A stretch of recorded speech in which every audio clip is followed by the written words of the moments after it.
नमस्कार कृषी मित्रांनो, बघा आपण बघत आहोत आयसी इंजिन. ठीक आहे, IC engine internal combustion engine, type of and heat engine. ठीक आहे, मागच्या लेक्चरमध्ये आपण आयसी इंजिनचे क्लासिफिकेशन बघितलं होतं on the basis of combustion आणि on the basis of stroke किंवा वर्किंग सायकल.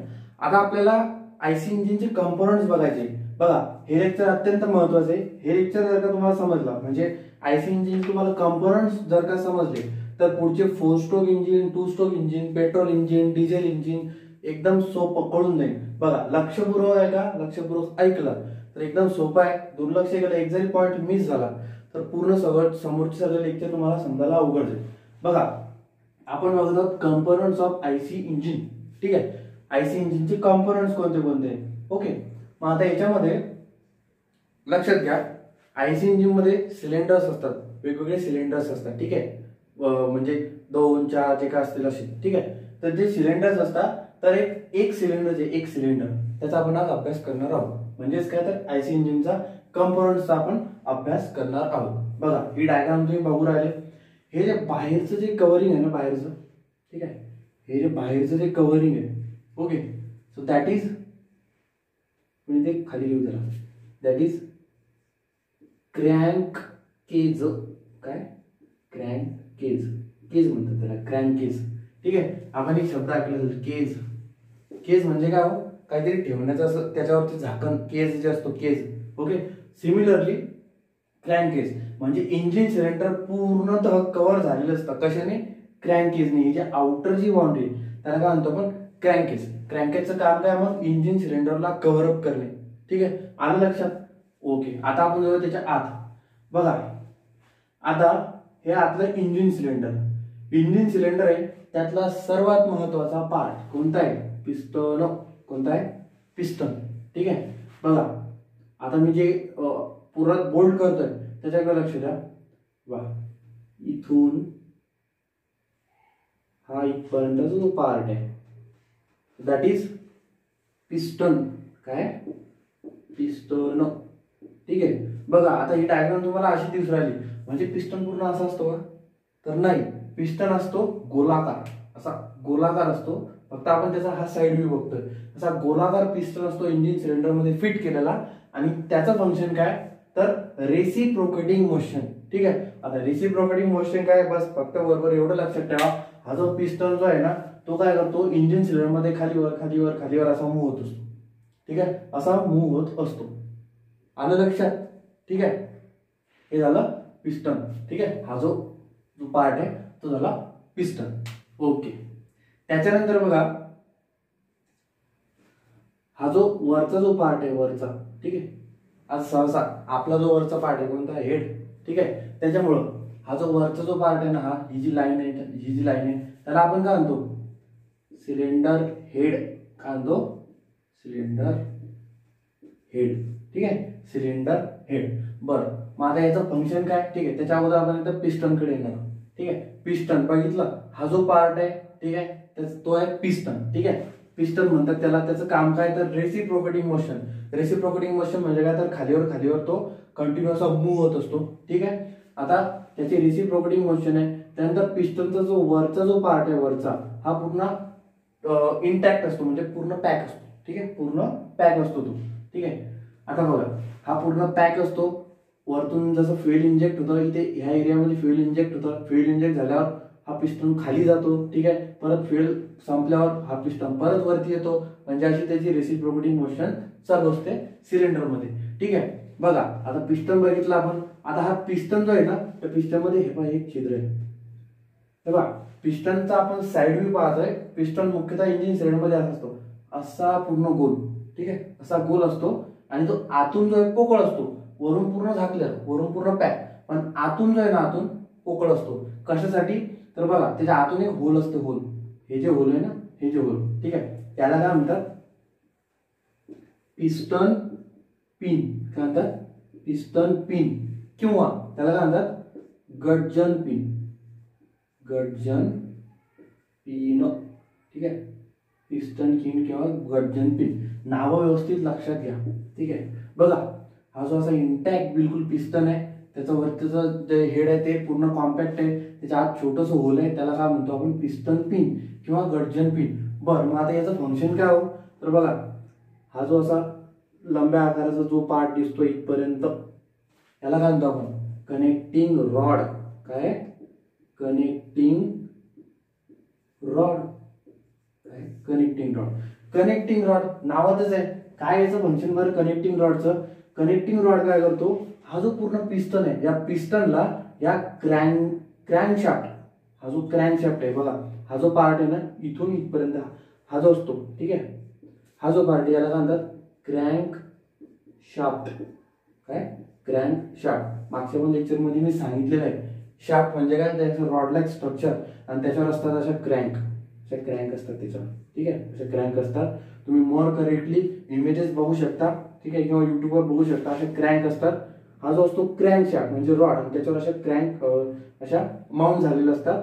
तर ह्या क्रॅन्क शाफ्टला आणि या पिस्टनला जोडण्याचं काम कोण करतो, कनेक्टिंग रॉड. ठीक आहे, हा जो कनेक्टिंग रॉड आहे, ठीक आहे. मग आता कनेक्टिंग रॉडचं जे छोटं तोंड आहे बघा, असं निमुळत्या आकाराचं आहे बघा, असं थोडा थोडा वाढत चालला, ठीक आहे, दिसतंय. तर हे जे निमुळतं जो ज्याचं टोक आहे कनेक्टिंग रॉडचं, ते कुठे फिट झालेले असते, या पिस्टन पिन मध्ये. ठीक आहे, असा पिस्टन आहे, त्याच्या आतमध्ये छिद्र आहे, त्याला म्हणतो आपण पिस्टन पिन किंवा गर्जन पिन. त्याच्यामध्ये या जे कनेक्टिंग रॉडचं जे छोटं टोक आहे ते त्यात फिट झालेलं असते. मग आता पिस्टन पिन किंवा गर्जन पिनचं फंक्शन काय, तर कनेक्टिंग रॉडचं एक जे स्मॉलर एंड आहे ते पिस्टनला फिट करणे. आलं लक्षात, ओके, ठीक आहे. त्याच्यानंतर जे लार्जर एंड असते कनेक्टिंग रॉडचं बघा, आता पुढे तो साईज त्याची मोठी होत चालली, म्हणजे समोरचं जे मोठं जे तोंड आहे लार्जर एंड आपलं कनेक्टिंग रॉडचं मोठं तोंड ते कशाला कनेक्ट असते, ते असते क्रॅन्क शाफ्टला.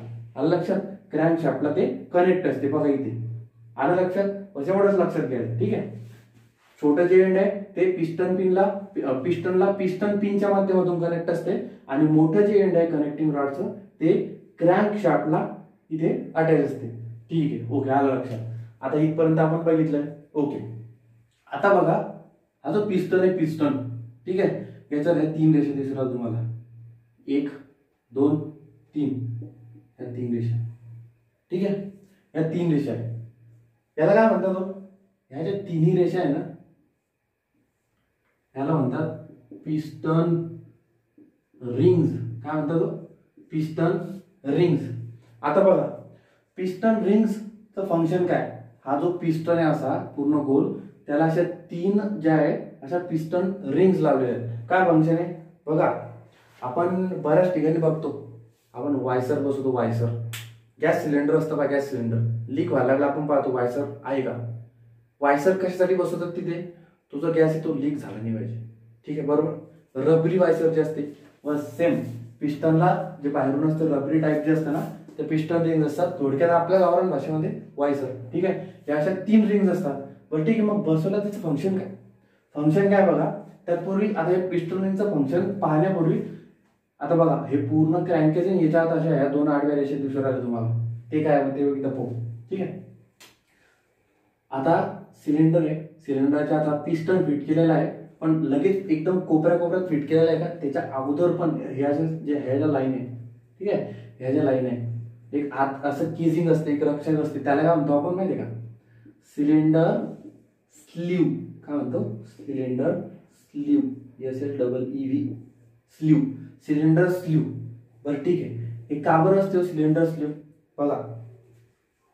आता हा जो पिस्टन आहे पिस्टन, याचं फंक्शन काय, रेसिप्रोकेटिंग मोशन, खालीवर होणे, बरोबर. आता बघा एक नॉर्मल तुम्हाला सांगतो, आपली जी बाईक असते, बाईक आपण स्टार्ट केली की आपण गेअर पण नाही टाकलं, ऍक्सिलेटर पण देत नाही, काहीच नाही, फक्त बाईक स्टार्ट केलेली. तर बाईक स्टार्ट केलेली असते ना, हा जो पिस्टन आहे ना 1000 ते 1500 RPM ने फिरत असतो. विचार करा, नुसती बाईक स्टार्ट केली, अजून ऍक्सिलेटर दिलेलं पण नाही आहे, तरी तो एका मिनिटाला 1000 ते 1500 एवढ्या खालीवर मुवमेंट करतो. म्हणजे किती स्पीड आहे त्याचा. आणि एवढ्या स्पीडमध्ये जर का तो फिरत असेल, परत आपण ऍक्सिलेटर देतो, first gear, second gear, third gear, final gear, 100च्या स्पीडनं गाडी, त्यावेळेस तो किती स्पीडने फिरत असेल, किती फास्ट रेसिप्रोकेट होत असेल. मग अंदाज लावा, एवढ्या स्पीडनं जर का तो रेसिप्रोकेट होऊन आला, इंजिन सिलेंडर फुटून जाईल ना. हा, त्याला या साईडला त्याला रेजिस्टन्स म्हणजे त्याला किती हे उरायला, फ्रिक्शन किती उरायला त्याला साईडला, कारण की पूर्ण इंटॅक्ट फिट केलेला आहे असा पिस्टन, तो कंटिन्यू खालीवर मग त्याच्या सिलेंडरच्या ज्या वॉल आहे वॉल, या ज्या सिलेंडरच्या ज्या वॉल आहे वॉल, भिंती त्याच्या साईडच्या त्या फुटतील ना डायरेक्ट, कारण की खूप फ्रिक्शन होत आहे. मग ते रोखण्यासाठी त्याच्या आतमध्ये असं एक स्ट्रक्चर असते, त्याला सिलेंडर स्लीव्ह, जे काय करते, ते जे फ्रिक्शन आहे ना, फ्रिक्शन ते ऍब्झॉर्ब करून घेते आणि सिलेंडरच्या ज्या वॉल्स आहे त्यांना इजा होण्यापासून रोखते. कारण काय की पिस्टन खूप फास्ट रिसिप्रोकेट होतो. आलं लक्षात? ठीक आहे. आता इथे लक्षात घ्या, हे पूर्ण पॅक घ्या. ठीक आहे. हा पिस्टन आहे, इथे आपण पाहतो तो पिस्टन रिंग्सचं बघू राहिलो आपण. ठीक आहे. मग आता हा पिस्टन आहे, हा आता इथे रिसिप्रोकेट होत असतो. बघा काय होतं माहिती आहे का, आता एक पार्ट एकदा बघून घेऊ. हा जो पार्ट आहे त्याला काय म्हणतो आपण, इनलेट व्हॉल्व. काय म्हणतो? Inlet valve. व्हॉल्व म्हणजे काय, ओपन होतो क्लोज होतो व्हॉल्व. ठीक आहे. आणि हा जो आहे तो झाला आउटलेट व्हॉल्व. काय झाला? Outlet valve. ठीक आहे. आउटलेट व्हॉल्व बघा नावातच दिलेलं आहे इनलेट व्हॉल्व. इनलेट व्हॉल्व हा जो व्हॉल्व आहे तो काय करतो, इथून गॅस आणि फ्युएलचे मिक्सचर आत येते. कुठे? पिस्टनच्या वरती, ह्या भागामध्ये गॅस आणि फ्युएलचे मिक्सचर एंट्री करते. हा काय होते, इनलेट व्हॉल्व जो आहे तो ओपन होतो. ठीक आहे. ओपन झाला, हा इनलेट व्हॉल्व ओपन झाला की इथून गॅस आणि फ्युएलचे मिक्सचर याच्यामध्ये पिस्टनच्या हेडवरती म्हणजे वरच्या भागावरती इथे सिलेंडर हेडमध्ये इथे येते. ठीक आहे. इथे आलं, त्याच्यानंतर हा पिस्टन जसं वरती जातो मग आता हे फ्युएलचं आलेलं आहे. फ्युएल म्हणजे पिस्टन जेव्हा खाली असतो त्यावेळेस हा इनलेट व्हॉल्व ओपन होतो आणि इथून फ्युएल आत येतं. पिस्टन वरती गेला की हे जे फ्युएल मिक्सचर खूप कॉम्प्रेस होऊन जाते. ठीक आहे. कॉम्प्रेस होऊन जाते अशा वेळी आता जर का ते स्पार्क इग्निशन इंजिन असेल, स्पार्क इग्निशन इंजिन म्हणजे सपोज हा गॅस स्पार्क. ठीक आहे. हा जो स्पार्क आहे पूर्ण कॉम्प्रेस झालं म्हणजे पेट्रोल आणि एअरचं मिक्सचर आला, हा स्पार्क आहे. स्पार्क पडेल, इथे ब्लास्ट होईल. ठीक आहे. ब्लास्ट झाला रपकन परत हा जो पिस्टन आहे तो खाली. ठीक आहे. पिस्टन खाली आला, इथे ब्लास्ट झाला, मोठी हीट तयार झाली, मग काही प्रमाणात गॅसेस पण तयार होतील ना, धूर. ठीक आहे. धूर झाला, मग तो धूर पण आपल्याला बाहेर काढून द्यायचा आहे. अशा वेळी काय होतं माहिती का, आता इथून फ्युएल आत आलेले आहे, आत आलं काम झालं ते पुन्हा बंद होईल. हा इनलेट व्हॉल्व बंद झाला, पण इथला जो धूर आहे, ठीक आहे, जो ब्लास्ट झाला त्यातून निघणारा जो धूर आहे तो आपल्याला इंजिन सिलेंडरच्या बाहेर टाकायचा आहे. यावेळी हा आउटलेट व्हॉल्व जो आहे ना तो ओपन होतो. आउटलेट व्हॉल्व ओपन झाला, मग त्यातून जे बर्न गॅसेस आहे ते बाहेर पडतात. काय ते जे गॅसेस ते बाहेर पडतात. ओके. आणि त्या प्रोसेसला काय म्हणतात, स्कॅव्हेंजिंग. ते आपण बघूया समोर, फक्त लक्षात घ्या. Process of exchanging of burn gases outside the engine cylinder, that is scavenging. ते बघूच आपण समोर. मग इथून गॅसेस बाहेर पडले. मग आता समजल्या दोन व्हॉल्वचे फंक्शन. इनलेट व्हॉल्व कशासाठी, तर एअर आणि फ्युएल मिक्सचर आत येण्यासाठी, आणि आउटलेट व्हॉल्व कशासाठी, जे बर्न गॅसेस आहे, ठीक आहे, तो धूर आहे तो बाहेर जाण्यासाठी. ठीक आहे. त्याच्यानंतर बघा आता हे असं स्प्रिंग टाईप स्ट्रक्चर दाखवलं मी. स्प्रिंग टाईप स्ट्रक्चर हे कशासाठी, याला काय म्हणतात, कॅम शाफ्ट. ठीक आहे. काय म्हणतात त्याला, कॅम शाफ्ट. क्रँक शाफ्ट आणि कॅम शाफ्ट कन्फ्युज करून घेऊ नका. क्रँक शाफ्ट हा खाली असतो, आता कॅम शाफ्ट हा बघा इथे कुठे असतो, बरोबर इनलेट व्हॉल्व आणि आउटलेट व्हॉल्व याच्यावरती माउंट असतो कॅम शाफ्ट. ठीक आहे. Cam shaft. मग आता हे कॅम शाफ्टचं फंक्शन काय, कॅम शाफ्ट काय करतो, तर इनलेट व्हॉल्व आणि आउटलेट व्हॉल्व हे केव्हा ओपन होतील केव्हा क्लोज होतील याचं मेकॅनिझम जो काही कंट्रोल करतो त्याला आपण काय म्हणतो, कॅम शाफ्ट. आणि त्या मेकॅनिझमला काय म्हणतात, कॅम शाफ्ट मेकॅनिझम. ठीक आहे. आता बघा इनलेट व्हॉल्व आउटलेट व्हॉल्व त्याच्या मनात तो ओपन नाही होणार ना, ते केव्हा ओपन व्हायला पाहिजे किंवा क्लोज व्हायला पाहिजे. म्हणजे इनलेट व्हॉल्व केव्हा ओपन व्हायला पाहिजे, त्यावेळेस आउटलेट व्हॉल्व बंद पाहिजे, नाही इकडून फ्युएल आणि इकडून बाहेर जाईल. ठीक आहे. त्याच्यानंतर आउटलेट व्हॉल्व ओपन झाल्यावर इनलेट व्हॉल्व हा क्लोज पाहिजे, कारण की जर काही इथून फ्युएल कंटिन्यू येत असलं तर त्या हवेसोबत फ्युएल पण बाहेर पडेल. ठीक आहे. मग हा जो मेकॅनिझम आहे तो बॅलन्स करण्यासाठी किंवा जो कंट्रोल करण्यासाठी कोणता कंपोनंट आहे, कॅम शाफ्ट. आणि त्या मेकॅनिझमला काय म्हटलं जाते, कॅम शाफ्ट मेकॅनिझम. ठीक आहे. आलं लक्षात. ओके. बघा आता हे सर्व बघितलं आपण. आता आपण बघणार पिस्टन रिंग्स. पिस्टन रिंग जर अडकलो होतं ना आपण, बघा आता एवढं तर आपल्याला कळालं की वरती जे येते पिस्टनच्या पिस्टनच्या हेडवरती, म्हणजे या सिलेंडर हेडमध्ये समजा हा वरचा जो पोर्शन आहे, हा सिलेंडर हेड जो आहे, इथे एअर फ्युएल मिक्सचर येते, बरोबर, एअर फ्युएल मिक्सचर येते इथे, ठीक आहे, कुठे, पिस्टनच्या वरती, एवढं तर माहिती आहे, ठीक आहे. त्याच्यानंतर इथे खाली आहे ना, खाली इथे असते लुब्रिकेशन ऑइल. काय असते? Lubrication oil. कशामध्ये असते? Oil sump. काय म्हणतात त्याला? Oil sump. ऑइल सम्प म्हणतात किंवा ऑइल कंटेनर म्हणा. आपल्या लोकल लँग्वेज मध्ये काय म्हणतात? Oil container. पण मेकॅनिकल इंजिनिअरिंगच्या लँग्वेज मध्ये जिथे ऑइल स्टोअर केलं जातं, ठीक आहे, लुब्रिकेटिंग ऑइल स्टोअर केलं जातं, त्याला काय म्हणतात? Oil sump. काय म्हणतात? Oil sump. ठीक आहे. मग आता हे कशाला सांगितलं असेल भाऊ मी? बघा, इंजिन सिलेंडरचा हा जो पूर्ण बाहेरचा कव्हरिंगचा पार्ट आहे त्याला म्हणतो क्रँकेज. क्रँकेजच्या बॉटमला असते ऑइल सम्प, म्हणजे इथे लुब्रिकेटिंग ऑइल स्टोअर केलेलं असतं. ठीक आहे, लुब्रिकेटिंग ऑइल स्टोअर केलेलं असतं. कशासाठी? लुब्रिकेशनसाठी. ऑइल आपण इंजिन मध्ये ऑइल टाकतो ना, ते कशासाठी असते? लुब्रिकेशनसाठी. बरं, आता लुब्रिकेशन कशासाठी?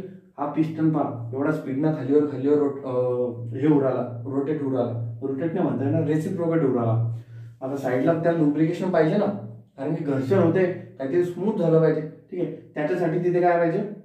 लुब्रिकेशन ऑइल पाहिजे. आता पिस्टन रिंग्स त्यांचं फंक्शन काय बघा? या पिस्टन रिंग या पिस्टनला का बरं अटॅच केलेलं आहे? बघा, वरचं जे एअर फिल्ड मिक्सचर आहे ते खाली आलं नाही पाहिजे. मग हे कोण प्रिव्हेंट करेल? ह्याच्या वरच्या रिंग आहे, वरच्या दोन रिंग पिस्टन रिंग, त्या काय करतील? हे जे वरचं सिलेंडर हेडमधलं जे एअर फ्युएल मिक्सचर आहे ना, ते खाली येऊ देणार नाही. ठीक आहे, prevent the air and fuel mixture to go down under the piston. ठीक आहे, त्याच्यानंतर ही ती तिसरी पिस्टन रिंग आहे, ती काय करणार? आता हे खालचं जे लुब्रिकेशन ऑइल आहे, ठीक आहे, लुब्रिकेशन ऑइल. बघा, आता लुब्रिकेशन सिस्टीम जी आहे आयसी इंजिनची, ते आपण बघणार आहोत. इथे आता हा पार्ट लक्षात घेणार, फक्त लक्षात घ्या. हा जो क्रँकशाफ्ट असतो ना, काय होते बघा, हा सिलेंडर हा पिस्टन जो आहे कंटिन्यू रेसिप्रोकेट होतो. रेसिप्रोकेट झाल्यावर हा जो क्रँकशाफ्ट असतो तो काय करतो? याची जी रेसिप्रोकेटिंग मोशन आहे ती रोटेशनल मोशन मध्ये कन्वर्ट करतो. रोटेशनल मोशन मध्ये केल्यावर हा क्रँक जो आहे ना, क्रँकशाफ्ट तो असा रोटेट व्हायला लागतो. रोटेट व्हायला लागतो खालीवर खालीवर, हे खालीवर खालीवर होते, हा इकडे रोटेट व्हायला लागतो. रोटेट व्हायला लागतो आणि ती रोटेटिंग मोशन इकडे बाहेर फ्लाय व्हीलला देऊन, ठीक आहे, फ्लाय व्हीलला देऊन मग ती समोर जाऊन ती चाकाला जाते, ते टायर फिरायला लागते, ती पुढच्या गोष्टी ते आपण ट्रान्समिशन सिस्टम वगैरे ते बघू. तर बघा, हा इथे जो क्रँकशाफ्ट रोटेट व्हायला लागतो, रोटेट व्हायला लागतो ना, त्या क्रँकशाफ्टवर खाली अशाच प्रकारचे स्ट्रक्चर असतात. ठीक आहे, लुब्रिकेशन सिस्टम मध्ये आपण बघूया ते वेगवेगळे लुब्रिकेशन सिस्टम आहे. तर असे जे स्ट्रक्चर ते काय करतात? हे डुबतात तिथे लुब्रिकेशन ऑइल संपमध्ये. ठीक आहे, ऑइल संपमध्ये डुबले, ऑइल संपमध्ये डुबले आणि ते वरती होऊन जातात, वरती होऊन जातात आणि मग इथे इथे लुब्रिकेशन करतात, म्हणजे ते ऑइल वरती फेकतात, म्हणजे लुब्रिकेशन चालू होते. आता हे फेकताना ते ऑइल असं वरती इकडे तर नाही आलं पाहिजे, कारण इथं जर तो ऑइल गेलो एअर फ्युएल मिक्सचर मध्ये तर बघा काळपट धूर निघतो एखाद्या वेळेस गाडीतून जास्त एकदम डार्क कलरचा धूर निघतो ना, आपण इंजिन मध्ये काहीतरी खराबी आली, त्याला हे कारण आहे की एअर फ्युएल मिक्सचर जे आहे सिलेंडर हेडमध्ये त्याच्यामध्ये ऑइल जाऊन बसते. अशा वेळी काय करायचं? पिस्टन रिंग बदलावं लागते इंजिन खोलून. ठीक आहे, आलं लक्षात? मग हे जे लुब्रिकेशन ऑइल आहे ते एअर फ्युएल मिक्सचर मध्ये जाऊ नये किंवा एअर फ्युएल मिक्सचर जे आहे ते लुब्रिकेशन सिस्टम मध्ये जाऊ नये. ठीक आहे, हे रोखण्यासाठी काम कोण करतं? Piston ring. आलं लक्षात? ओके, हे होते सर्व पार्ट आयसी इंजिनचे, components of the IC engine. ठीक आहे, आपण परत बघूया. बघा, हा जो वरचा पार्ट आहे तो आहे इंजिन आपला हेड. ठीक आहे, त्याच्यानंतर पूर्ण इंजिन सिलेंडर, त्याच्यानंतर हा आहे इनलेट व्हॉल्व, हा आहे आउटलेट व्हॉल्व. याचे फंक्शन्स आपण बघितले. कशाने ऑपरेट होतात? तर कॅमशाफ्ट मेकॅनिझमने होतात. ठीक आहे, त्याच्यानंतर हा जो आहे हा सर्क्युलर कोणता आहे? पिस्टन आहे, पिस्टन. ठीक आहे, रेसिप्रोकेटिंग मोशन करतो. ठीक आहे, त्याच्यानंतर त्याची ती छोटी जी पिन असते ती त्याला काय म्हणतो आपण? पिस्टन पिन किंवा गटजन पिन. काय फंक्शन आहे त्याचं?